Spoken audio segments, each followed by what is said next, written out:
من الشيطان الرجيم. بسم الله الرحمن الرحيم. لا أقسم بيوم القيامة ولا أقسم بالنفس اللوامة أيحسب الإنسان أن لن نجمع عظامه بلى قادرين على أن نسوي بنانه بل يريد الإنسان ليفجر أمامه يسأل أيان يوم القيامة فإذا برق البصر وخسف القمر وجمع الشمس والقمر يقول الإنسان يومئذ أين المفر كلا لا وزر إلى ربك يومئذ المستقر ينبأ الإنسان يومئذ بما قدم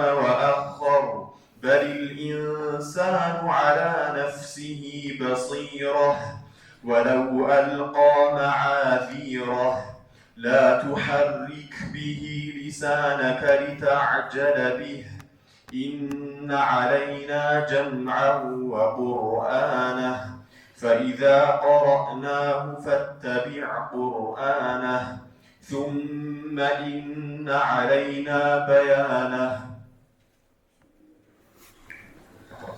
أعوذ بالله السميع العليم من الشيطان الرجيم من همزه ونفخه ونفثه. اللهم علمنا ما جهلنا وذكرنا ما نسينا وزدنا علما ينفعنا وانفعنا بما علمتنا. اللهم اغفر لنا ولوالدينا ولمشايخنا ولجميع المسلمين والمسلمات. اللهم اجعل القرآن العظيم ربيع قلوبنا ونور صدورنا وجلاء أحزاننا وذهاب همومنا وغمومنا برحمتك يا أرحم الراحمين. اللهم اجعل اجتماعنا هذا اجتماعا مرحوما وتفرقنا من بعده تفرقا معصوما ولا تجعل فينا شقيا ولا محروما برحمتك يا أرحم الراحمين. ዛሬ የምንጀምረው በአላህ ፍቃድ የሱረቱል ቂያማ ተፍሲር ይሆናል። ሱረቱል ቂያማ 75ኛዋ ምዕራፍ ናት። እንደዚሁም ደግሞ በቁርአን ምዕራፎች አወራረድ 31ኛዋ ምዕራፍ ናት ማለት ነው። የወረደችው ከሱረቱል ቃሪዓ በኋላና ከሱረቱል ሁመዛህ በፊት ነው። እንደዚሁም የአንቀጾቿ ብዛት 40 ወይም 39 አንቀጾች አሏት። 199 ቃላቶችና 652 ፊደሎች በውስጧ ላይ ይገኛሉ ማለት ነው። ሱረቱል ቂያማ በሚለው ስያሜ ትታወቃለች። ይህም የሆነው መጀመሪያ ላይ ለኡቅሲሙ ቢየውሚል ቂያማ ብሎ መጀመሪያዋ ላይ የቂያማ ስም ወይም ደግሞ ቂያማ ስለተጠቀሰች እና ስለተዘከረች ነው ሱረቱል ቂያማ ተብላ የተጠቀሰችው ማለት ነው። አንዳንዶቹ ሱረቱ ለኡቅሲሙ ብለው ጠርተዋታል። ይቺ ምዕራፍ የወረደችው በመካ እንደሆነ ይገለጻል ማለት ነው።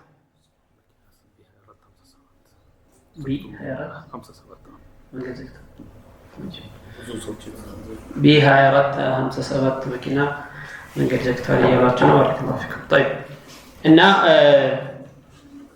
የወረደችው መካ ላይ የወረደች ምዕራፍ ናት በሁሉም ስምምነት።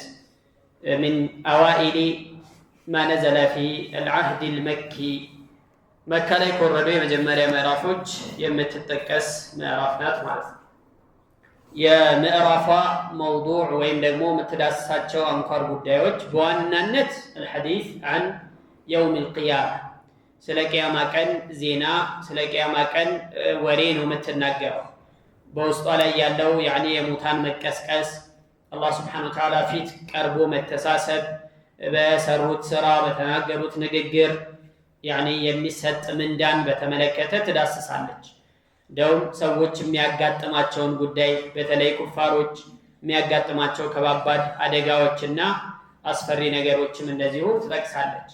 ከዚሁ ጋር ማያይዛ የጨረቃ ብርሃን መጥፋት፣ የሰዎች አይን መቃበዛቸው፣ ፀሐይም ጨረቃም እንደዚሁ መሰብሰባቸውን ትገልጻለች። ይቺ ምዕራፍ ትዳስሳለች ማለት ነው። እንደሚታወቀው በቂያማ ቀን ማመን አልኢማን ቢልየውም አልአኺር ሩክኑን ሚን አርካን አልኢማን አሲት ከስድስቱ የእምነት ማዕዘናቶች መካከል አንዱ በቂያማ ማመን ነው። ከሞት በኋላ በመቀስቀስ ማመን።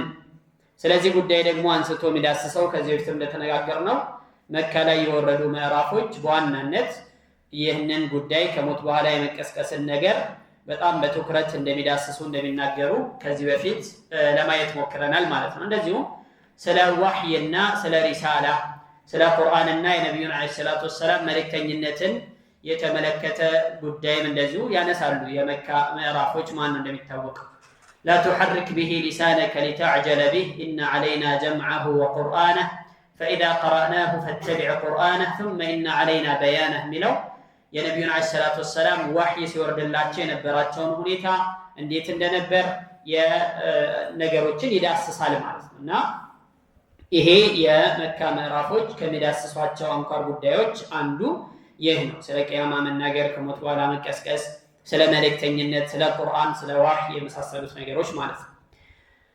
ሌላው እቺ ምዕራፍ የተጀመረችው ቢልቀሰሚ ቢልቂያማ በቂያማ በመማል ነው። እንደዚሁም ደግሞ ለዋማ ከፊረቱ ለውም ባለቤቷን በጣም የምትወቅስ ስለሆነችም ነፍስ በማንሳት አላህ ስብሓነሁ ወተዓላ ምሎ ቂያማ ሐቅ መሆኑን ከሞት በኋላ መቀስቀስ እውነት መሆኑን ምንም ጥርጥርና ሸክ የሌለበት መሆኑን ገልጿል። አላህ ስብሓነሁ ወተዓላ ዳሷል። እንደውም በጣም ብዙውን ክፍል የያዘውም ይህንኑ ጉዳይ በመዳሰስ ስለዚሁ ነገር በመናገር ነው ማለት ነው።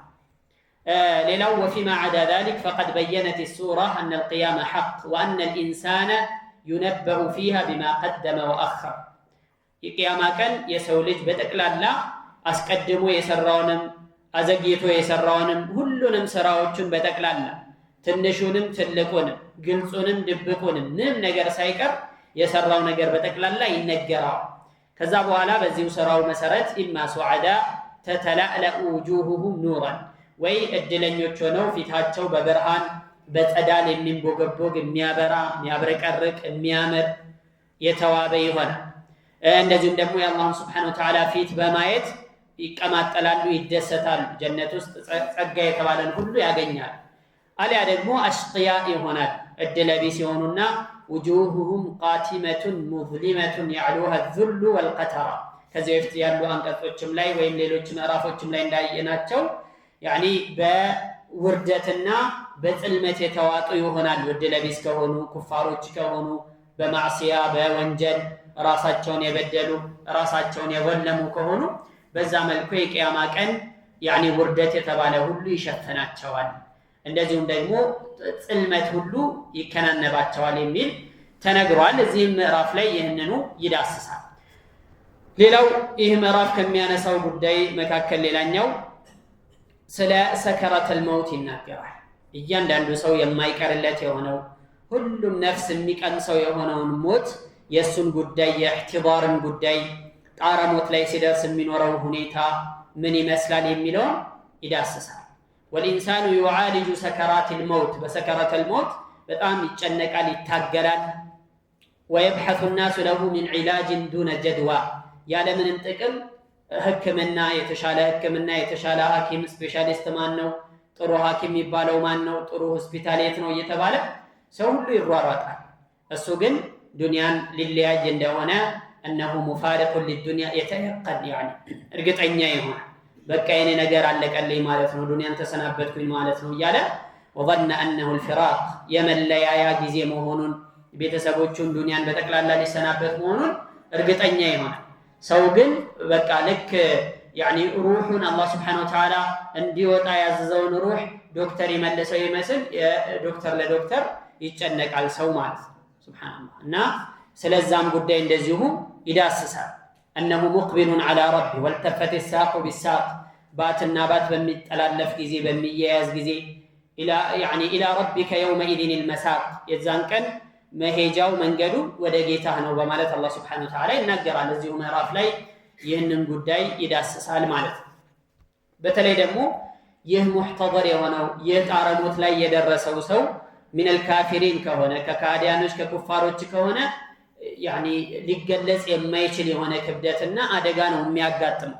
በዛች ሰዓት ላይ በዛች አስፈሪ ጊዜ ላይ ያኒ ምንም አይነት ዋስትና ምንም አይነት ከዚህ ቅጣት የሚያስጥለው የሚያተርፈው ምንም ነገር ያልሰራ ስለሆነ ያኒ የሚያጋጥመውን ነገር አላህ Subhanahu Wa Ta'ala ብቻና ብቻ ነው ሊያውቀው የሚችለው ማለት በጣም ከባድ የሆነ ምንም ያኒ በምንም ሊገለጽ የማይችል ከባድና አደገኛ ነገር ነው የሚያጋጥመው የሚጠብቀው የሆነ በተለይ አላህን አስተባብሎ የኖረ ያኒ በእስላም ሳያምን ካፊር ሆኖ የምን ቂያማ ነው የምን አኺራ ነው እያለ በዚህ አይነት መልኩ የሚያስተባብል ከነበረ ቦታው ከባድ ነው የሚሆነው أول منازل الآخرة هو الموت وهو القبر የቂያማ የመጀመሪያው ፌርማታ የመጀመሪያው መንገድ የት ነው ሲባል ቀብር የመጀመሪያው መዳረሻ ነው ولذلك يقولون يعني من مات قامت قيامته ابن جبير حضر جنازة رجل فقال أما هذا فقد قامت قيامته የሆነ የሞተ ሰው ጀናዛ አካባቢ መጣና የዚህ ሰውዬ ቂያማ ቆሟል ብሎ ተናገረ እውነት ነው ቂያማ የሚባለው ሁለት አይነት ቂያማ ይላሉ ሰዎች አሉ አቡ ደርዳ ሙጊራ ኢብኑ ሹዕባ ረዲየላሁ ዐንሁ يقول الناس القيامة وإنما قيامة المرء موته ሰዎች ቂያማ ይላሉ ግን የእያንዳንዱ ሰው በነፍስ ወከፍ ደረጃ ቂያማ የሚባለው ሞቱ ነው ከሞተ ቂያማው ቆሟል የሱ ቂያማ ቆሟል ማለት ይሄ ሰማይ መሬቱ መፍረሱ የሚባለው ዓም የሆነ ዱንያ በጠቅላላ የሚያከትምበት ጊዜ ነው ከዛ አስቀድሞ ግን ሞቱ የመጣ ጊዜ ሰውየው ቂያማው ቆሟል የሱ ቂያማ ቆሟል ማለት የሱ ያኒ ጉዞ ሁሉ ተገጥቷል አብቅቷል ማለት እና መማ ተቃመት ቂያመቱሁ የሞተ ሰው በእርግጥም ቂያማው ቆማለች በማለት ይጠቅሳሉና ስለዚህ ጉዳይ ትዳስሳለች እቺ ምዕራፍ ስለዚህ ጉዳይ ታነሳለች ማለት ነው ይህም ብቻም አይደለም እዚህ ምዕራፍ ላይ ከሚጠቀሱ ነገሮች ሌላኛው ያኒ አጀማመሩ አፈጣጠሩ ምን ይመስል ነበር ከፍትወት ጠብታ ነው የተፈጠረው ከዛ ደካማ ውሃ ነው የተገኘው ያኒ እየተፈነጠረ የሚወጣ የሆነ ደካማ ከሆነ ለምንም ቁም ነገር ይደርሳል ተብሎ ከማይገመት ፈሳሽ ነገር ነው የተፈጠረው ያለ አላህ Subhanahu Wa Ta'ala በዚህ አይነት መልኩ ያስገኘውን ፍጡር ነገ ደግሞ የቂያማ ቀን ከሞት በኋላ ሊቀሰቅሰው ቻይ መሆኑን ይጠቅሳል ያስረዳል ማለት ነው እንደዚሁም ደግሞ አደቡ ተለቂ الوحي ነብዩ አለይሂ ሰላቱ ወሰለም የሚወርድላቸውን ወህይ ቁርአን በምን መልኩ ሊቀበሉት እንደሚገባ በምን ሁኔታ ሊያስተናግዱት እንደሚገባ ያስተምራቸዋል ይነግራቸዋል እንደዚህ አድርግ እንደዛ አድርግ ነብዩ አለይሂ ሰላቱ ወሰለም ወህይ ሲወርድላቸው كان يعالج من التنزيل شدة ያለው አብዱላህ ኢብኑ አባስ ያኒ ወህይ ሲወርድላቸው በጣም ይቸገሩ ይጨነቁ ነበር እንዳያመልጠኝ እንዳይጠፋብኝ እያሉ ገና መልእክተኛው ጅብሪል አለይሂ ሰላም እንትኑን ሳይጨርስ ወህዩን አስተላልፎ ሳይጨርስ ቶሎ ደጋግሞ በመላሳቸው ይደጋግሙት ነበር ቶሎ ለመያዝ ብለው ማለት ነው ከዛ አላህ ምን አላቸው لا تحرك به لسانك لتعجل به إن علينا جمعه وقرآنه فإذا قرأناه فاتبع قرآنه ثم إن علينا بيانه ብሎ አላህ ቃል ገባላቸው በቃ يعني فإذا قرأناه فاتبع قرآنه በመልአኩ አማካኝነት ይህንን ወህይ ስናስተላልፍልህ ስናነብልህ فاتبع قرآنه أي قراءته የሱን አቀራር ተከተል በጥሞና አድምጥ ከዛ በኋላ إن علينا جمعه وقرآنه أي جمعه لك في صدرك ልብህ ላይ ሰብስበን ማስቀመጥ የኛ ኃላፊነት ነው ብሎ አላህ Subhanahu Wa Ta'ala ቃል ገባላቸው በኋላ ምን ያደርጉ ነበር ወህዩ ሲመጣ በጥሞና ያዳምጣሉ ሙሉን እስከሚጨርስ ድረስ ይሰሙታል ከዛ መልአኩ ያንን ነገር ጨርሶ ሲሄድ እንደገና ነብዩ አለይሂ ሰላቱ ወሰለም በሰሙት መልኩ እንደገና ይቀሩላቸው ለሰሐቦቻቸው ይነግሯቸው ነበር ማለትና እዚህ ምዕራፍ ላይ አደቡ ተለቂ الوحي ወህይን በምን መልኩ መቀበል እንዳለባቸው ስርዓቱ እንዴት እንደሆነ አላህ Subhanahu Wa Ta'ala አስተምሯቸዋል ማለት ነው ሌላ ይህ ምዕራፍ ውስጥ ከተጠቀሱት ነገሮች ሌላኛው መሽሀዱ አስሐቢ النفس المطمئنة واللوامة والأمارة ሶስት አይነት አሉ ወደፊት ኢንሻአላህ እናያቸዋለን የሶስት ነፍስ እንግዲህ የሰው ልጆች ነፍስ ለሶስት ነው የሚከፈለው النفس المطمئنة የተረጋጋች ነፍስ አለች اللوامة ባለቤቷን የምትወቅስ የሆነች ነፍስ አለች الأمارة بالسوء እንደዚሁ በመጥፎ መታነሳሳ ለመጥፎ ነገር የምታዝ የሆነች ደግሞ ነፍስ አለች ስለ ሶስቱም ሰዎች ሁኔታ ወይም ስለ እነዚህ ሶስቱም አይነት ነፍሶች መጨረሻቸው ምን እንደሚመስል መርጊያቸው ምን እንደሆነ አኺራ ምን እንደሚጠብቃቸው ይዘረዘራል يوم لقاء الله تعالى وهو يتمثل في حال السعداء والأشقياء በእድለኞችና በእድለቢሶች ሁኔታ ነው እነዚህ ሶስት ሁኔታዎችና ነገሮች የሚገለጹት يوم تبيض وجوه وتسود وجوه የተወሰኑት ፊቶች በሚነጡበት ቀን ነጭ በሚሆኑበት ብርሃን በሚላበሱበት ዕለት የተወሰኑ ሰዎች ፊት ደግሞ ተስወድ وجوه የሚጠቁሩበት ጽልመት የሚላበሱበት ውርደትና ذل يعني الهوان የበታችነት የሚታይበት የሆነ የተወሰኑ ሰዎች ፊቶች ማለት በዚህ አይነት መልኩ የሚታይበት የሆነው ዕለት ነውና የዛንም ሁኔታ ምን እንደሚመስል ይናገራል። ለምንድን ነው የሚናገረው? ከዚህ በፊት እንዳየነው يعني ከመልካሞቹ ሁኑ ከእድለኞቹ ሁኑ ከጀነት ሰዎች ሁኑ የሚለውን መልእክት በአጽንኦትና በትኩረት ማስተላለፍ ስለሚፈልግ ነው በዚህ አይነት መልኩ የሚዳስሰው ማለት ነው። ከዛ በኋላ وقد ختمت السورة بإثبات الحشر والمعاد بالأدلة والبراهين العقلية ከዛ ምዕራፏ መተጠናቀቀው بإثبات الحشر والمعاد መሰብሰብና ወደ ህይወት መመለስ የሚባለው ነገር በማረጋገጥ የተለያዩ መረጃዎችን በመጥቀስ ሎጂካል የሆኑ አእምሮአዊ የሆኑ መረጃዎችን በማሳየትና በመጥቀስ ነው ምዕራፏ የምትጠናቀቀው ማለት ነው። እና ይህ ምዕራፍ በአጠቃላይ መካ ላይ የወረዱ ምዕራፎች የሚዳስሷቸውን ጉዳዮች በጠቅላላ ይዳስሳል። እነሱ የሚያነሷቸውን ነገሮች በአጠቃላይ ያነሳል ማለት ነው። طيب وده ترجم سنيد يقول الله تبارك وتعالى بسم الله الرحمن الرحيم أي يقولوا بسم الله الرحمن الرحيم بالله سن الجق بتام بهرهن بتام أزين بهنا ونجمر على النبي لا أقسم بيوم القيامة بمقوم يوم ألت وإن بقيامة ألت أمل لهم ولا أقسم بالنفس اللوامة بالبيتوان بتام وكاش بهنا نفس أمل لهم أيحسب الإنسان يسول جاسبالنا أن لن نجمع عظامه أصمون يمان نسبسب ودهوت من نملسو مهنون ياسبالنا يقمتالنا بلا إهننا ياسب انديتا قادرين على أن نسوي بنانا شايوش سنهون على أن نسوي بنانا أتوجن كان سايكر لما استكاكل لي وين بما استكاكل لي ቻዮች ስንሆን እንቀሰቅሰዋለን ብሎ አላህ Subhanahu Wa Ta'ala ይናገራል ማለት ነው። እንግዲህ እዚህ ምዕራፍ ላይ ላ ኡቅሲሙ ብሎ የጀመረበት ሁኔታ እቺ ላ ሲለት ናት ወይም ዛኢዳ ናት ብሎ ይጠቅሳል። ለምንድን ነው? መሐላውን ለማጠንከርና በጣም ክብደት ለመስጠት ነው። ላ ኡቅሲሙ ማለት አልምልም ማለት ሳይሆን እምላለሁኝ ማለት ነው። ጠበቅ ባለ መልኩ እምላለሁ የሚል ማዕና ነው ያለው። እቺ ላ የምትባለው ሲለት ናት፣ ማዕና የላትም ነው የሚሉት። ላ ኡቅሲሙ ቢየውም ልቅያማ በቅያማ ዕለት ሰዎች ከቀብራቸው በሚቆሙበት ከቀብራቸው ተነስተው አላህ Subhanahu Wa Ta'ala ፊት በሚቆሙበት ዕለት እምላለሁኝ ብሎ አላህ Subhanahu Wa Ta'ala ተናገረ። እንግዲህ እንደሚታወቀው አላህ Subhanahu Wa Ta'ala የሚምልበት ነገር በጣም ከበድ ያለ በጣም ግዝፈት ያለውና ትልቅ ቦታ ያለውን ጉዳይ ነው አላህ Subhanahu Wa Ta'ala የሚምልበት ማለት ነው። ወሊላሂ አን يقسم بما شاء አላህ Subhanahu Wa Ta'ala በፈለገው ነገር ይምላል። እንግዲህ ከዚህ በፊትም ብዙ ምዕራፎች ላይ እንዳየነው ማለት ነው። ይሄ በራዓቱል ኢስቲህላል ይባላል። መግቢያውን ወደፊት ያለውን ነገር አንድ ሰው የሆነ ንግግር ሲጀምር ይሄን ንግግሩ ይዘቱን ወደፊት ምን ለመናገር እንደፈለገ ገና መግቢያ ንግግሩ ላይ መጥቀስ በራዓቱል ኢስቲህላል ይባላል። እዚህም ምዕራፍ ላይ ላ ኡቅሲሙ ቢየውሚል ቂያማ ብሎ ሲጠቅስ ወይም በዚህ ሲጀምር ምን ያመላክታል? ወደፊት እዚህ ምዕራፍ ላይ በስፋት የሚዳሰሰው ጉዳይ ስለ የውመል ቂያማ ነው ማለት ነው።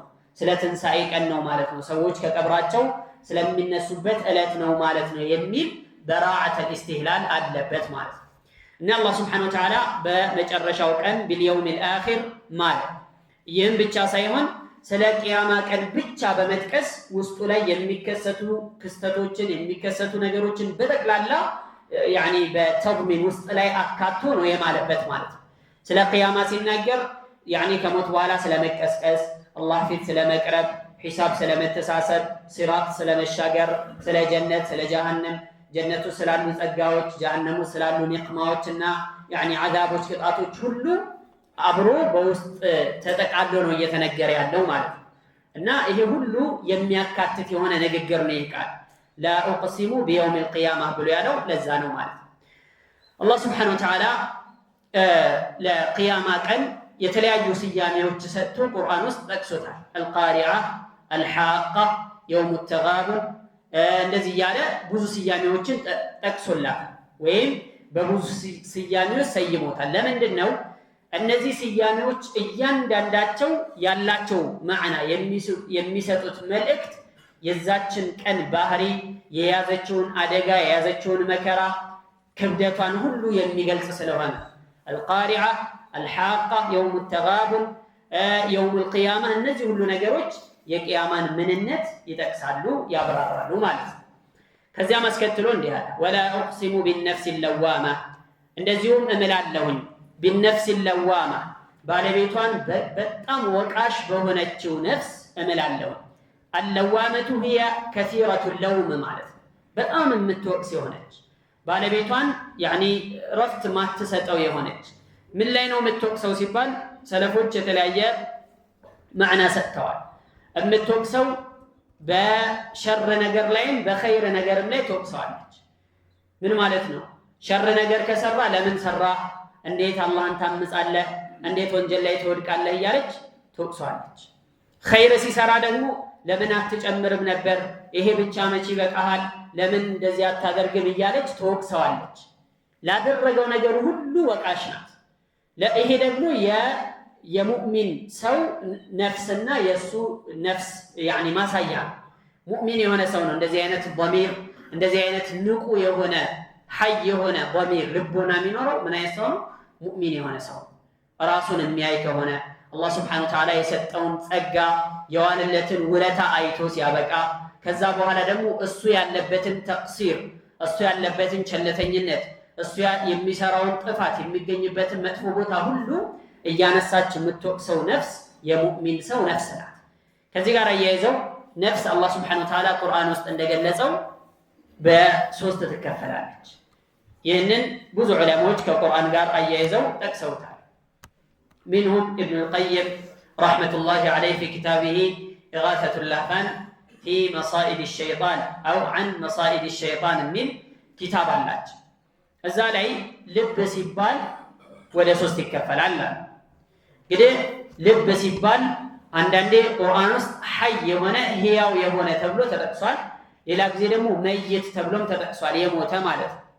እንደዚህ ሲባል ከዚህ አንፃር ነፍስ ስትባል ሶስት አይነት ናት ማለት ነው አንደኛው يعني القلب الحي الصحيح ጤነኛ የሆነ ምንም ችግር የሌለበት ምንም በሽታ ያልያዘው የሆነ በበሽታ ያልተጠቃ የሆነ ንጹህ የሆነ ልብ ይሄ ልብ يعني ሰለፎች ይህንን ልብ የዚህን ልብ ምንነት ሲገልጹ የተለያየ አይነት ዒባራ ተጠቅመዋል ይህንን ሁሉ በአንድ ጠቅልሎ ሊይዝልን የሚችለው أنه قد سلم من كل شهوة تخالف أمر الله ونهيه يا الله أنت زازنا كل كلا يمكرن من يوم شهوة من الماينة سميت كذا يترى عند زينة للبت ومن كل شبهة تعارض خبره الله سبحانه وتعالى يتناقرون النجر كم يتقرر من أينة شبهة من الماينة مامتاجا بجتا يترى هنا لبنا وقال فسلم من عبودية ما سواه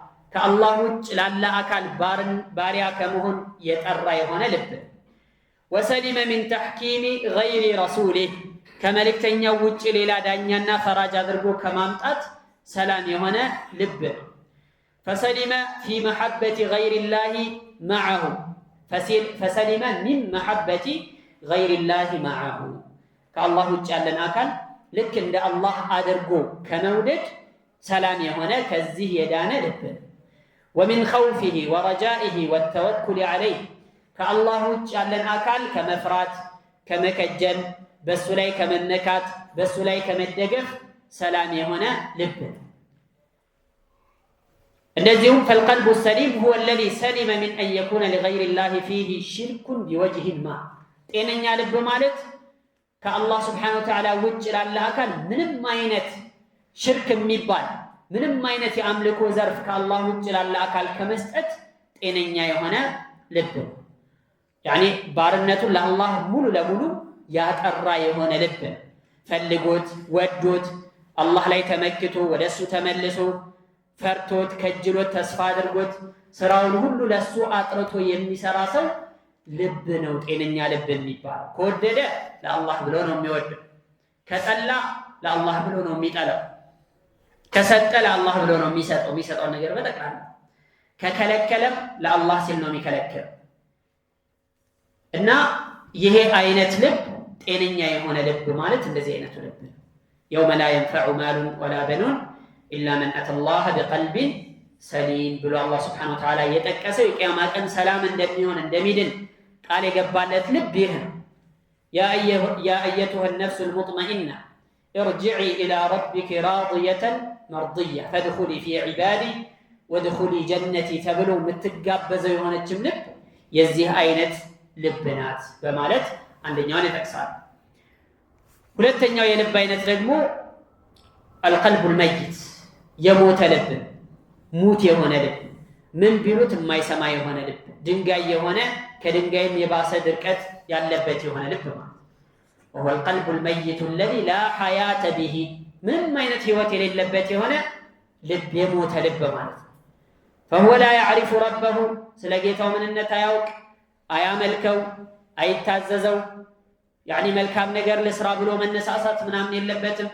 በል ሁወ ዋቂፉን መዓ ሸሃዋቲሂ ወለዛቲሂ ከስሜቱና ከፍላጎቱ ጋር ብቻ ነው የሚነጉደው። ወለው ካነ ፊሃ ሱኽጡ ረቢሂ ወገضቡሁ በዛ ላይ የጌታው ቁጣና አላህ ስብሓነሁ ወተዓላ የሚጠላው ተግባርም ቢሆን እሱ ካስደሰተው፣ ደስታ ከሰጠው፣ እርካታ ካስገኘለት ችግር የለበትም። ፈሁወ ላ ዩባሊ ኢዛ ፋዘ ቢሸህወቲሂ ወሐظህ ስሜቱን ካገኘ በቃ ግድ የለው። እርካታውን ካገኘ ጊዜያዊ የሆነውን እርካታ ካገኘ ምንም አይደንቀውም፣ አያዓጅበው። ረضየ ረብሁ አምሰኽት ጌታው ቢቆጣ ባይቆጣ ምንም ደንታው አይደለም። ፈሁወ ሙተዓቢዱን ሊገይሪላህ ሑበን ኸውፈን ወረጃአን ወሪضን ወሱኽጠን ወተዕዚመን ከአላህ ውጭ ላለ አካል ውዴታው፣ ፍርሃቱ፣ ተስፋው፣ ክጃሎቱ ምኑ እንዳለ ከአላህ ውጭ ላለ አካል ያስገዛ የሆነ ነው።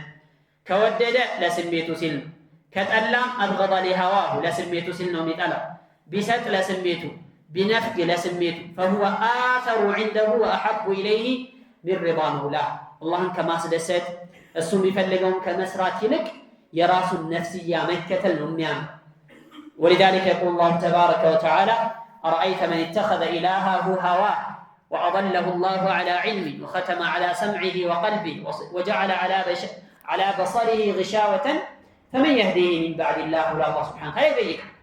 አረአይተ አየህን መን ኢተኸዘ ኢላሀሁ ሀዋህ ስሜቱን አምላኩ አድርጎ የያዘውን ሰው አላየህንን ብሎ አላህ ሱብሓነሁ ወተዓላ ይጠይቃል። ኢላሀሁ ሀዋሁ በቃ የእሱ አምላኩ ምንድነው? ስሜቱ የፈለገውን ነገር ብቻ ማድረግ ነው። ከሁሉም መስክ ማለት ሐላል የሚባል ሐራም የሚባል መስማትም አይፈልግም፣ ማወቅም አይፈልግም። እንደዚህ አይነቱ የልብ ባለቤት መይት ነው። ወማ ቢጁርሒን ሊመይቲን ኢላሙ የሞተ ሰው ደግሞ እንደዚሁ ያኒ ቁስሉ ያሳመመው ምንም ነገር ቢነገረው ላ ዩሐሪኩ ሳኪና ምንም የሚንቀሳቀስ ነገር የለም። የሆነ ልቡ ደንገጥ የሚባል ነገር የለውም ማለት ነው። ለምን ሞቷል፣ ህይወት የለውም ማለት ነው። ጠይብ ሁለተኛው ልብ ይሄ ሲሆን፣ ሶስተኛው ደግሞ ቀልቡን ለሁ ሐያቱን ወቢሂ ዒላ የተወሰነ ህይወት አለው፣ የተወሰነ ደግሞ በሽታ ነው። አንዳንዴ ይታመማል፣ ህመሙ ይጠናበታል፣ ወደ መሞት ይቃረባል። አንዳንዴ ደግሞ ጤናማነቱ እየጎለበተ እየተሻሻለ እየሄደ ይጠነከራል። ፈለሁ ማደታኒ ቱሚዱሁ ሃዚሂ መራ ወሃዚሂ ኡኽራ ሁለት ነገሮች አሉት። አንዴ በዚህኛው አንዴ በዛኛው በኩል ይጎተታል። በሁለት መልኩ ነው የሚሄደው። ወሁወ ሊማ ገለበ ዐለይሂ ሚንሁማ ከሁለቱ በዛ ላለው ነው ታዛዥነቱ። ያኒ ስሜት ተከታይነቱ በዛ የሚል ከሆነ፣ አመፀኝነቱ በዛ የሚል ከሆነ በዛ በኩል ነው ያኒ ዘንበል የሚለው በዛ በኩል ነው። አብዛኛው ሁኔታው የሚገለጸው ማንነቱ በዛኛው ይሆናል። ወደ ኸይር ነገር የሚዘነበል ከሆነ፣ መልካም ነገሮችን ለመስራት የሚዘነበል ከሆነ፣ በለጥ ያለ ከሆነ ደግሞ ወደ መልካምነት ወደ ህያውነት የተቃረበ ይሆናል። ففيه من محبة الله تعالى والإيمان به والإخلاص له والتوكل عليه ما هو مادة حياته ህያውነቱን የሚያስቀጥልለት የሆነ የአላህ ውዴታ፣ ኢማን፣ ኢኽላስ፣ ተወኩል የመሳሰሉ መልካም ነገሮች አሉ። ህይወቱን ህያውነቱን የሚያስቀጥሉለት የሆነ ማለት ነው። ወፊህ ሚን መሐበት ሸሃዋት ወኢታሪሃ ስሜተኝነት፣ ስሜትን መፈለግ በሐራም መንገድ ራስን ማስደሰት፣ ራስን ማስጠቀም የመሳሰሉ ነገሮች። ወልሒርሲ ዐላ ተሕሲሊሃ ወልሐሰድ ምቀኝነት፣ ኩራት፣ በራስ መደነቅ፣ የበላይነትን መውደድ፣ መሬት ላይ የተለያዩ ጥፋቶችን ማስፋፋትን መፈለግ። እንደዚህ አይነት ደግሞ ወደ ሞት የሚወስዱት የሆኑ ነዛዓቶች አሉት፣ ወደዛ የሚጎተጉቱት ጎትጓቾች አሉት ማለት ነው። ስለዚህ የሰውዬ ሁለት ተጣሪዎች መካከል ነው ያለ። ዳዒን የድዑሁ ኢለላሂ ወረሱሊሂ ወዳሪል አኺራ፣ አንደኛው ወደ አላህ ወደ መልእክተኛው እና ወደ አኺራ የሚጣራው ተጣሪ አለው ይሄ ልብ ማለት ነው። ወዳዒን የድዑሁ ኢለል ዓጅላ፣ ሁለተኛ ደግሞ ጊዜያዊ የሆነችውን ዱንያ ጥቅም ማግኘት፣ ራስን ማስደሰት ምናምን አይነት ነገሮች ወደዛ የሚጎተጉቱትና የሚጠሩት ተጣሪዎችም አሉት። ወሁወ ኢነማ ዩጂቡ፣ ይህን በደንብ አዳምጡ፣ ኢነማ ዩጂቡ አቅረበሁማ ሚንሁ ባብ። ከነዚህ ሁለት ተጣሪዎች ለየትኛው ነው አቤት የሚለው ለየትኛው ነው ምላሽ የሚሰጠው የሚለውን ስናይ በሩ ቀረብ ብላለው። የመልካም ተጣሪው በር ቀረብ ካለ ወደሱ ይሄዳል። የመጥፎ ተጣሪው በር ደግሞ ይበልጥ ቅርብ ከሆነ ወደሱ ይሄዳል ማለት። ስለዚህ ምንድነው ማድረግ ያለበት የዚህ ቀልብ ባለቤት? የነዚህ አይነት የመልካም ተጣሪዎችን ጉርብትና ማጽናት አለበት። በሩ ወደሱ ቀረብ እንዲል መታገል መጣጣር አለበት። በምን መልኩ ሲባል ወደ መስጂድ መምጣት፣ ወደ ኸይር ቦታዎች መገኘት ነው። አላህ Subhanahu Wa Ta'ala የሚወሳበት ቦታ ላይ መገኘት፣ ጥሩ ነገሮች ከሚሰሩ ሰዎች ጋራ ኸይር ከሚሰሩ ሰዎች ጋራ መጎራበት መወዳጀት ነው መፍትሄ።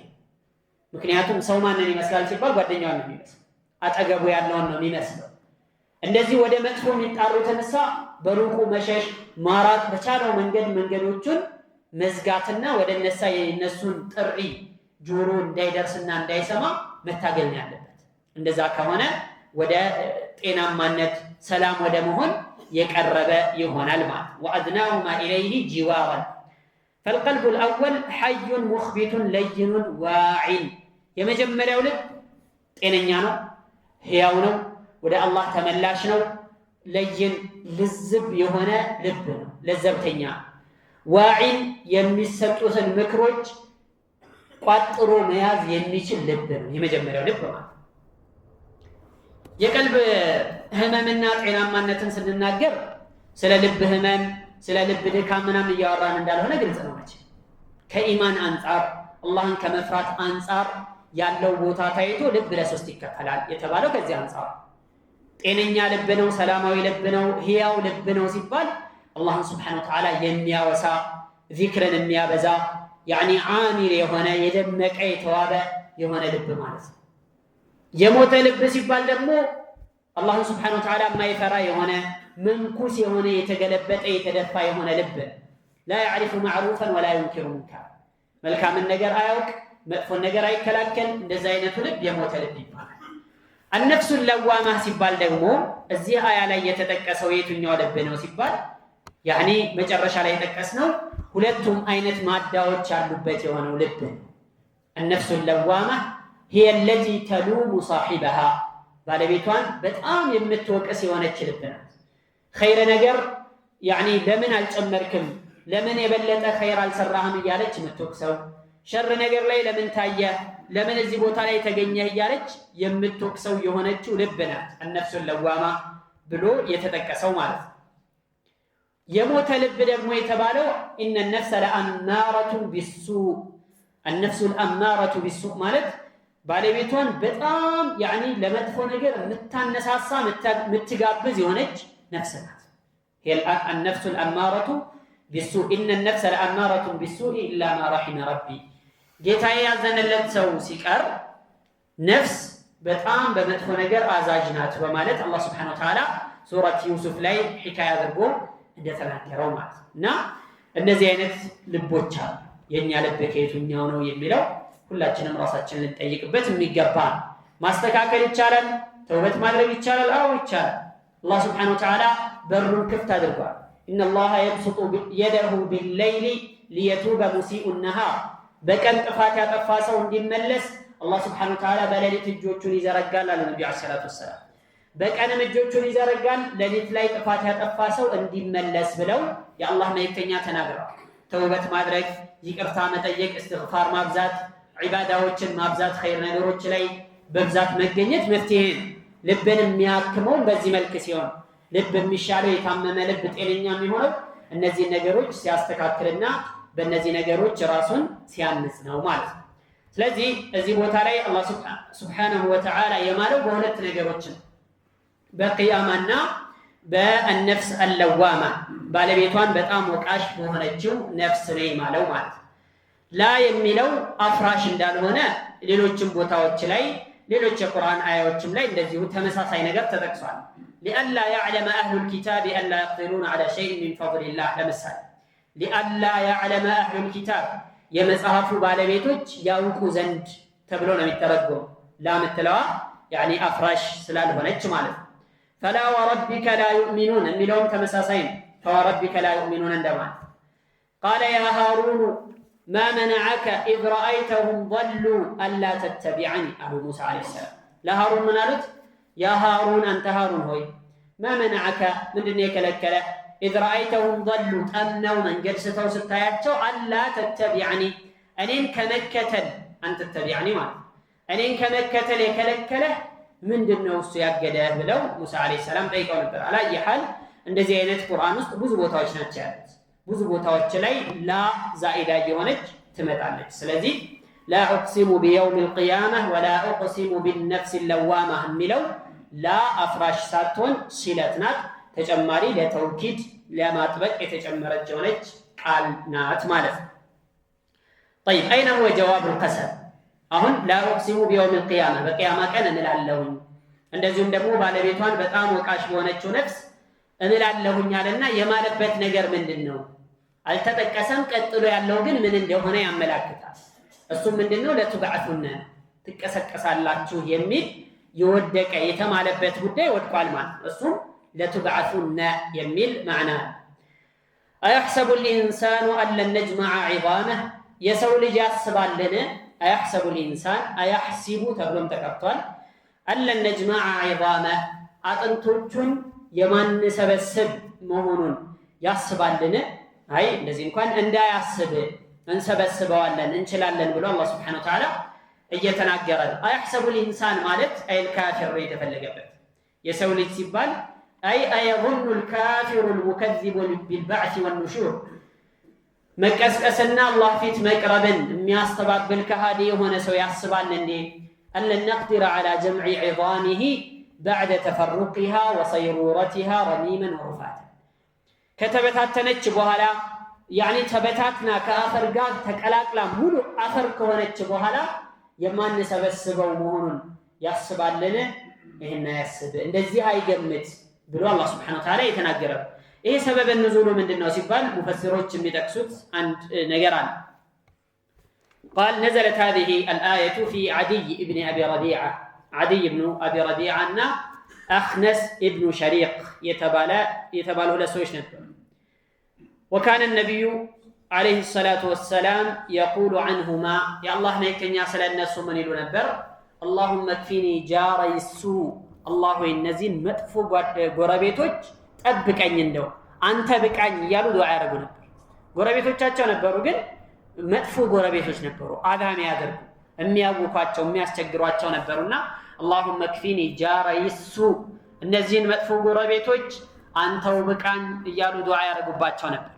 እና ይሄ አድይ የሚባለው ሰውዬ አድይ ኢብኑ አቢ ረቢዓ أتى النبي صلى الله عليه وسلم فقال ወደ ነብዩ አለይሂ ሰላቱ ወሰለም መጥቶ እንዲህ አላቸው حدثني متى تقوم القيامة ቂያማ መቼ እንደሚቆም እስቲ ንገረኝ አላቸው። وكيف أمرها وحالها ሁኔታዋስ እንዴት ነው የሷ ምን እስቲ ይዘቱን በደንብ ንገረኝ ስለ ቂያማ ብሎ አላቸው።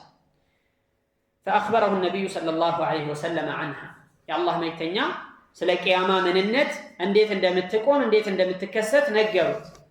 فقال عدي من هذا لو عاينت ذلك اليوم لم أصدقك አላቸው። ያንን ቀን እንኳን ማይሆነውን ቀን አይሆንም ብሎ ስለሚያምን ሆኖ እንኳን ተከስቶ ባይኔ በብረቱ ብመለከተው እንኳን አንተን አላምንህም አላቸው። ወለም ኡሚን ቢሃ በሷም አላምንም አለ። አወ የጅመዑ ላሁ ልዒዛም እኮ አላህ ስብሓነሁ ወተዓላ አጥንቶችን ይሰበስባል ነው የምትለኝ ብሎ አላቸው። ሱብሓነላህ ነግሮ ያኒ ተጠይቆ ተመለሰለት፣ ማብራሪያው ተነገረው። ከዛ እኮ አላህ ስብሓነሁ ወተዓላ አጽማችን ከተበታተነ በኋላ ይሰበስበዋል እንደገና ወደ ህይወት ይመልሰዋል ነው የምትለኝ? ሆኖ እንኳን ባየው አላምንህም፣ እውነት ነው ብዬ አልቀበልም ብሎ አላቸው። ለምንድን ነው ስለ ዒዛም የተወራበት ምክንያት፣ ስለ አጽም የተነገረበት ምክንያት? እንግዲህ ማንነታችን ሰውነታችን የተዋቀረው በአጥንቶች ነው። ዋናው አልሃይከል የሚባለው ዋነኛው መዋቅር አጥንት ነው። ስጋው ምኑ ሁላ ከዛ ላይ ነው የሚረተበው ማለት ነው። ታዲያ አይደለም ጅማት ይቅርና አይደለም የደም ስሮች ይቅር ወይም ነርቭ ምናምን ይሄ ነገር ይቅር ወይም ስጋው ምናምን ይቅርና አጥንት እንኳን መሰብሰብ ከባድ። ስለዚህ አጥንት መሰብሰብ ከተቻለ ሌላውም ይቻላል። እንኳን አጥንት ሌላው ይቅርና አጥንት እንኳን መሰብሰብ አይቻልም ብለው ለማስተባበል ነው የፈለጉት። ወዐውደቱ ልኢንሳን ኢለልሐያት በዕደ ተናቱር ልጀሰድ አካሉ ከተበታተነ በኋላ መዋቅሩ ሙሉ ለሙሉ ከፈረሰ በኋላ ላ የስተቂም ኢላ ቢስቲዋኢ ልዒዛም አጥንቶቹ በስርዓት ተዋቅረው እንጂ ወደ ነበረበት መመለስ አይችልም። ሊአነሃ ቃለቡ ልበደን ወቢሃ ቂዋም ሰውነት የሚባለው ሙሉ የሚዋቀረው በዛ ስለሆነ እሱ ከሌለ ሌላው መኖር ስለማይችል ማለት ነው። እና በሌላ አያ ላይ አላህ ሒካየተን ዐመን አንከረ አልበዕት መቀስቀስን የተቃወሙ ሰዎችን በመግለጽ አላህ ምን ይላል? ቃለ መን ዩሕዪ ልዒዛመ ወሂየ ረሚም አጥንቶችን ሕያው የሚያደርገው ማን ነው? ወሂየ ረሚም ከበሰበሱ በኋላ አፈር ከሆኑ በኋላ ሙሉ ለሙሉ ከወደሙ በኋላ የሚቀሰቅሳቸው ማን ነው ብሎ ይጠይቃል። ቁል ዩሕይሃ አለዚ እንሸአሃ አወለ መራ መጀመሪያ ጊዜ ያስገኛት ይህንን የፈጠረው የሆነው አምላክ አላህ ስብሓነሁ ወተዓላ እሱ ራሱ ነው ሕያው የሚያደርገው። ጠይብ እዚህ ምን ይሽካል አለ? ምንድነው ከባዱ ነገር?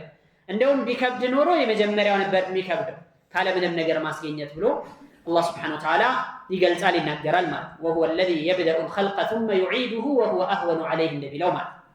ወላኪነ አልካፊር የስተብዒዱ ዐውደተሁ ኢለል ሐያት መረተን ኡኽራ ሊጃህሊሂ ወኩፍሪሂ ወዒናዲህ። ነገር ግን ከሃዲ የሆነ ሰው ካፊር የሆነ ሰው ወደ ህይወት እንደገና ዳግም መመለሱን አርቆ ያየዋል፣ አርቆ ይመለከተዋል። ሊጃህሊሂ ወኩፍሪሂ ወዒናዲህ ለመሀይምነቱ ለከሃዲነቱና ወዒናዲህ እያወቀ የማይቀበል እያወቀ የሚመልስ ሐቅን ነገር መረጃውን እያየ ፍንትው ብሎ እየተመለከተው የሚመልስ ስለሆነ በዚህ አልቀበልም ብሎ ይናገራል። ይህ ነገር ዛሬ ላይ ያኔ ብዙ ሰው ከሞት በኋላ መቀስቀስ አለ ብሎ የሚያምን ይመስለናል።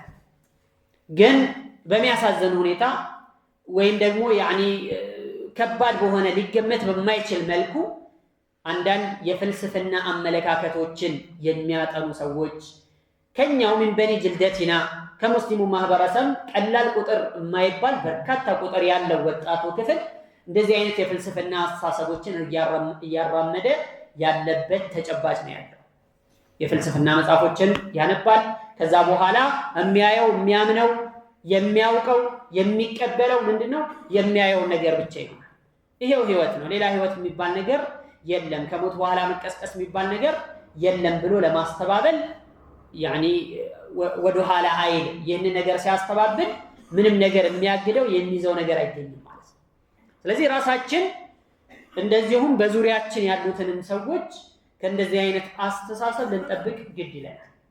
ምክንያቱም ይሄ ሐቂቃ መጥፎ ነው። ሰው ዲኑን የማያውቅ ከሆነ ይሄ ብዙ ጊዜ ደጋግሜ የምናገረው ነገር፣ ሰው ዲኑን የማያውቅ ከሆነ ቁርአን ካልቀራ ስለ ኢስላም ምንነት ካልተማረ ካልተረዳ ካልሰማ ካላወቀ በሌላ ነገሮች የመጠለፍ እድሉ ሰፊ ነው። ምን ያክሉ ሰው ነው ዛሬ ቁርአን የሚቀራው? ምን ያክሉ ሰው ነው የቁርአንን መልእክት የሚረዳው? ምን ያክሉ ሰው ነው ለዲኑ ቦታ የሚሰጠው? ምን ያክሉስ ነው ያኒ ዲንን ኢስላምን ትክክለኛ አይነት ቢሱረቲህ ሰሒሃ በትክክለኛ ይዘቱ የሚይዘው አቋም አድርጎ የሚይዘው የሚኖርበት ሰው ምን ያክል ነው ስንል ከባድ የሆነ ነገር ነው የምናገኘው። ሐቂቃ እንደ ስም ቁጥራችን ብዙ ነው፣ በብዙ ምንቆጠርነን ከግማሽ በላይ ያለውን ምንሸፍነን በዓለም ደረጃ ከ2 ቢሊዮን በላይ ሙስሊም አለ ይባላል። طيب እስልምና በስም ብቻ ከሆነ ግን ዋጋ እስልምናውን ከሚያበላሽበት ነገር የማይጠነቀቅ የማይጠብቀው ከሆነ ግን ዋጋ የለው። እንደዚህ አይነት አመለካከቶች እንደዚህ አይነት አስተሳሰቦች ሄደው ብዙ ነገሩን ነው የሚያጠፉበት። ሰውየው ሲጀምሩ ደግሞ ቀስ እያሉ ነው የሚጀምሩት። የሆነ መጀመሪያ ሙልተዚም የነበረው ሰው ሰላቱን ጠብቆ የሚሰግድ የነበረው አላህን የሚፈራ አላህ ያየኛል ይመለከተኛል ብሎ የሚፈራ የነበረው ሰው እንደዚህ አይነት ደኺል የሆነ ቆሻሻ የሆነ አመለካከቶችና አስተሳሰቦች ሲመጡበት ቀስ በቀስ ነው የሚሻሻው። ቀስ በቀስ ነው ከዲኑም የሚወጣው።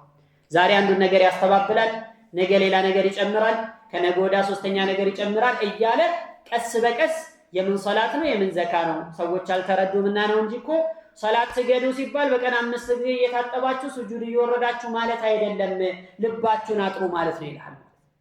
ዘካ ስጡ ሲባል ከገንዘብህ በየዓመቱ እያሰላህ የናክል አውጣ ገንዘብህን በትን ማለት አይደለም። ታዲያስ ራሳችሁን አጥሩ ማለት።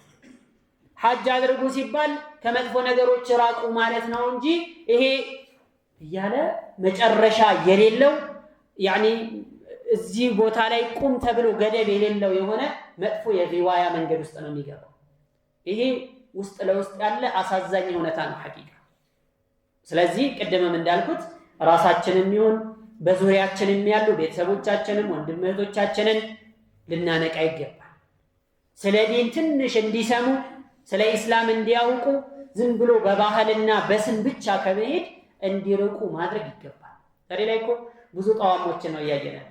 በጣም ብዙ መከራዎችን ወላሂ የሚያሳፍሩ የሆኑ ነገሮችን ነው በሙስሊም ስም ሙስሊም የሚባል ያኒ ኢስላም ስም ይዞ በብዙ ያኒ ሶሻል ሚዲያዎች ላይ ወጥቶ ይናገራል። ወላሂ ከባድ ነው ሐቂቃ። ስለዚህ ያኒ ዲንን እንወቅ ሲባል ዲንን እንረዳ ሲባል ዲንን እንገንዘብ ሲባል እነዚህ የሚነገሮችን ነገሮች ሁሉ ጆሮ ሰጥቶ ማዳመጥ ልብን ከፍቶ መስማት ለተግባራዊነቱ መንቀሳቀስ የግድ ይላል ማለት ነው። ካልሆነ ከባድ አደጋ ነው የሚሆነውና አላህ Subhanahu Wa Ta'ala ከመጥፎ ነገሮች ሁሉ ይጠብቃል። نعم ثم قال الله تبارك وتعالى بلى قادرين على أن نسوي بنانا بلى انديتا قادرين شايوچ سنهون بلى يملو للإضراب الإبطالي الناس أيحسب الإنسان أن لن نجمع عظامه يعني أطنتوچون عندما نسبسب ወደ ህይወት እንደማንመልሰው ያስባሉን በላ እንዴታ አያስቡ እንደዚህ قادرين ቻዮች ስንሆን على أن نسوي بنانه ጣቶቹን ልናስተካከል ወይም በማስተካከል ላይ ቻዮች ስንሆን ብሎ አላህ Subhanahu Wa Ta'ala ይናገራል። በናን ማለት يعني أطراف الأصابع የጣቶች ጫፎች ማለት ነው። ወይም ጣት በማለት የተፈለገው በናን በማለት من اطلاق الجزء واراده الكل ነው የተፈለገው አሳቢዕ ነው የተፈለገው ጣቶች ማለት ነው ብለው ይላል። ወይም በናን ማለት ይሄ የጣቶችን ጫፎች ነው የተፈለገው። እንግዲህ اطراف الاصابع የአካላችን ጫፎችን ማስተካከልና ወደ ነበረበት መመለስ የቻለ ጌታ ሌላው ሚንባብን አውላ ይችላል ማለት ነው። ሌላው አካል በጠቅላላ ተሟልቶ ነው ወደዛ የሚከደው ስለሆነ ማለት ነው። وهذا يستلزم اعاده جميع اجزاء البدن ሙሉ የሰውነት አካሉን ወደ ህይወት መመለስ ወደ ነበረበት ማንነቱ መመለስ የሚቻል መሆኑን የሚያስይዝ የሚያስለዝም የሆነ ነው ማለት ነው። لأن الأنامل والبنان إذا وجدت فقد تمت أجزاء البدن يا ጫፉ ከተስተካከለ ወይም ወደ ነበረበት ከተመለሰ ሌላውም እንዲሁ ተመልሶ ተስተካክሎ ሞልቶ ነው ማለት ነው። لأن الله تعالى قادر على أن يعيد الإنسان إلى الحياة مرة أخرى بالملامح نفسها መጀመሪያ ላይ በነበረው ማንነቱ መጀመሪያ ላይ በነበረው መገለጫዎቹ በተክላላ ሊመልሰው አላህ Subhanahu Wa Ta'ala ቻይ ጣቶቹ ላይ ባሉት يعني آلاف الخطوط الموجودة في الأصابع ጣቶች ላይ የሚገኙ በሺዎች የሚቆጠሩ መስመሮች አሉ። ይሄ ጣት አሻራችን ማለት ያ እንኳን ሳይቀር ይመለሳል ወደ ነበረበት ሁኔታ መጀመሪያ ወደ ነበረበት ሁኔታ ይመለሳል። وهذا لا يتشابه فيه اثنان على ظهر الأرض በምድር ገጽ ላይ ሁለት ሰዎች እንኳን መንታ የሆኑ እጅግ በጣም ተመሳሳይ የሆኑ ሁለት ሰዎች እንኳን ጣት አሻራቸው የተለያየ እና ያንን ለመመለስ እንኳን ቻይነን ብሎ አላህ Subhanahu Wa Ta'ala ይናገራል ማለት ነው። ሌሎች ደግሞ ምን አሉ? قادرين على ان نسوي بنانه ማለት ይሄ ልክ እንደ ግመል እግር ድፍን ለማድረግ ወይም እንደ አህያና እንደ ሌሎች እንስሳዎች ድፍን የማይንቀሳቀስ ለማድረግ ቻይ ስንሆን በማለት አላህ Subhanahu Wa Ta'ala ይናገራል። አላህ Subhanahu Wa Ta'ala በዛ አይነት መልኩ ሳይሆን ለሰው ልጅ በሚገባው ሁኔታ ጣቶቹ የሚንቀሳቀሱ መያዝ መጨበጥ ማንሳት መጣል የሚችል አድርጎ ነው አላህ Subhanahu Wa Ta'ala የፈጠረው። ይህ ደግሞ ሌላ ሚዛን መለያ ነው ኒዕማ። ይሄ ጠበቀን ዋሂደን ቢሆን ምንም የማይንቀሳቀስ ድፍን ነገር ቢሆን ሰው ህይወቱን መምራት ያዳግተው ነበር ይከብደው ነበር። መንቀሳቀስ ነገሮቹን የሚያስፈልጉትን ነገሮች ሁሉ ማድረግ የሚችለው እነዚህ መንቀሳቀስ እንዲችሉ በዚህ አይነት መልኩ አላህ Subhanahu Wa Ta'ala ስላስገኘው እና ምን ያሉ አንዳንድ ሙፈሲሮች ከሰለፎችም قال قتاده لو شاء لجعله كخف البعير ልክ እንደ ግመል እግር ያደርገው ነበር ድፍን ማለት او كحافر الدابه ولكن جعله الله خلقا سويا حسنا جميلا የተስተካከለ ያማረ የተዋበ የሆነ ፍጥረት አድርጎ ነው አላህ Subhanahu Wa Ta'ala ያስገኘው። تقبض به وتبسط يا ابن ادم አንተ ያደም ልጅ ሆይ የፈለከውን ነገር የምትይዝበት የምትለቅበት የምትዘረጋበት እንደፈለክ የምታረጋው አድርጎ ያስገኘልህ አላህ Subhanahu Wa Ta'ala ነው በማለት በዚህ መልኩ قتادة بن دعامة ይፈሰራሉ ማለት ነው። እዚህ ላይ ምን አለ? ያው ቅድምም ብለናል እርግጥ وقد ثبت علميا ان بشرة الاصابع فيها خطوط وتجاويف متناهية الدقة የመጨረሻ እጅግ በጣም ረቂቅ የሆነ የሁላችንም እጅ ላይ ጣቶች ላይ ምን አለ? መስመሮች አሉ። على اشكال مختلفة ሙሉ ለሙሉ የተለያየ በሆነ ይዘትና ቅርጽ لا يمكن ان يتشابه فيها انسان باخر አንድ ሰው ከሌላ ጋር በፍጹም ሊመሳሰልበት የማይችል የሆነ የእያንዳንዱ ሰው መለያ የሆነ ምን አለ? አሻራ አለ የሚለውን በሳይንስም ተረጋግጧል። ولهذا فهي اقوى دليل في تحقيق الشخصية ያንድን ሰው ማንነት ለመለየት ከመረጃዎች ሁሉ በጣም ጠንካራው መረጃ አሻራ ነው።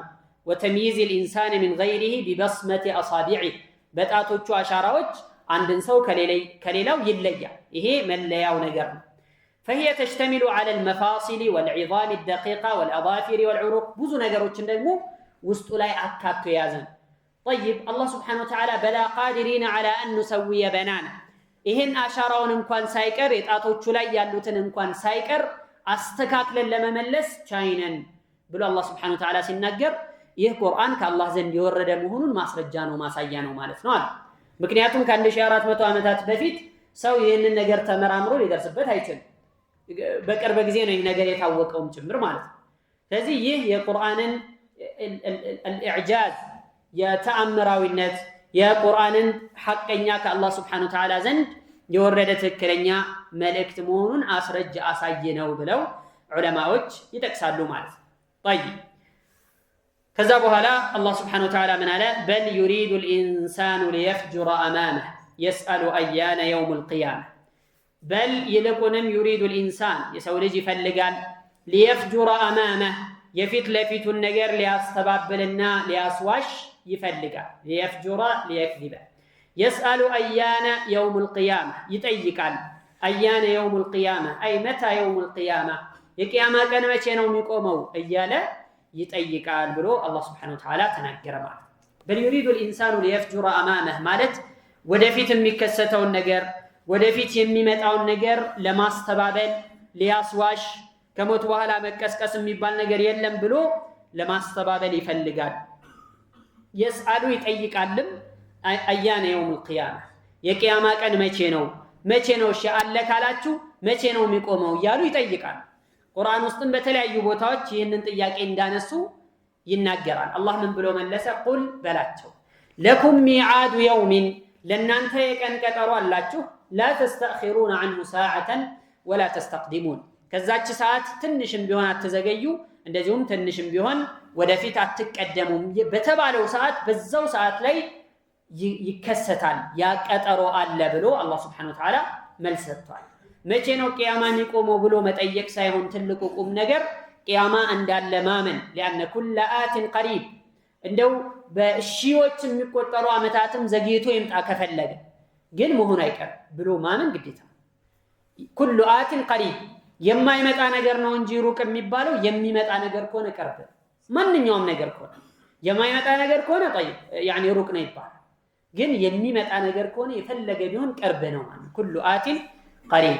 ولذلك أن بعض الصحابة سأل النبي صلى الله عليه وسلم فقال متى الساعة عندنا صحابي الله ما يتنيا القيامة متى ነው ብሎ ጠየቃቸው። قال ماذا أعددت لها ምንድነው ያዘጋጀኸው ለቂያማ ብለው ጠየቁት። ቁም ነገሩ ለቂያማ መዘጋጀት፣ ራስን ብቁ ማድረግ፣ ለዛን ቀን ለሚመጣው ነገር ስንቅ ማዘጋጀት ነው ቁም ነገሩ እንጂ መቼነቱን ማወቅ አይደለም ብለው በዚህ አይነት መልኩ ይህንን በሚያስረዳ ሁኔታ ماذا أعددت لها ብለው ነብዩ ሰለላሁ ዐለይሂ ወሰለም ጠይቀዋልና አሁንም ቂያማ መቼ ነው ብሎ የሚጠይቅ ሰው ምን አዘጋጅተህለታል ነው መልሱ። መምጣቱ አይቀርም። አላህ Subhanahu Wa Ta'ala ይመጣል ብለዋል። እውነት ነው። ከአላህ የበለጠ እውነት ተናጋሪ የለም። ስለዚህ መምጣቱን አውቆና አምኖ ለዛች ቀን የሚያበቃውን ለዛች ቀን የሚሆነውን መልካም ስራ ማዘጋጀት ነው የሚገባው ማለት ነው። ኢንሻአላህ ቀጣዮችን አንቀጾች በቀጣይ ደርስ የምንመለስባቸው ይሆናል። አላህ በሰማነው እንጠቀም ያድርገን። ወአኺሩ ደዕዋና አልሐምዱሊላሂ ረቢል ዓለሚን። አላሁ ዐላ ነቢይና ሙሐመድን ወዐላ አሊሂ ወሰሕቢሂ አጅመዒን።